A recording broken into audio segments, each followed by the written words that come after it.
The story of Nosoko Mape, read by Misato. This is a story from 250 years ago. There was a cute girl living in Miyazato village in Kuroshima Island. Her name was Mape. She lived next door to a boy called Kanimui. They were both only children, but they were cherished by all their neighbors. As they grew up, they played together every day. As they grew, so did the population of Kuroshima.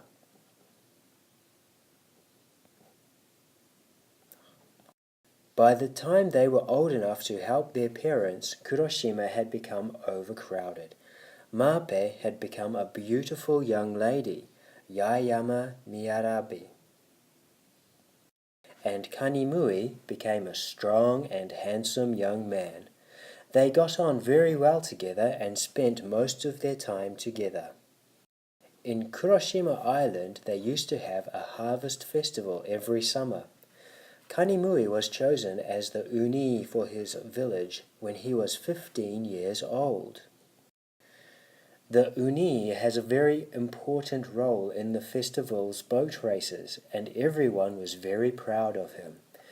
The crowds cheered for their own teams. Go Miyazato village! Go Agarisuji village! Go Nakamoto village! They all sang and danced and cheered late into the night. Kuroshima culture was passionate, dramatic, yet peaceful. In those days, the king of Ryukyu made everyone over the age of 15 pay a poll tax. People of the village had to work hard every day to pay their taxes.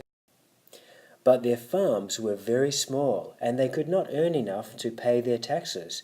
So the king decided to send some people from Kuroshima to Ishigaki Island and Iriomote Island to make them work on bigger farms to pay their taxes. The king divided the people into two and sent half of them to Nosoko in Ishigaki Island. Nosoko is an area on Mount Omoto. Nosoko area was plagued by malaria, and the people of Kuroshima complained to the public official that it was cruel to send them to such a place. Mape and Kanimui begged him too. Please, sir, we are going to marry soon. If we can live together, we will go anywhere. Please, please. The public official said no. They cried and held each other and begged him, and he said, no matter how much you cry and beg, you cannot go together.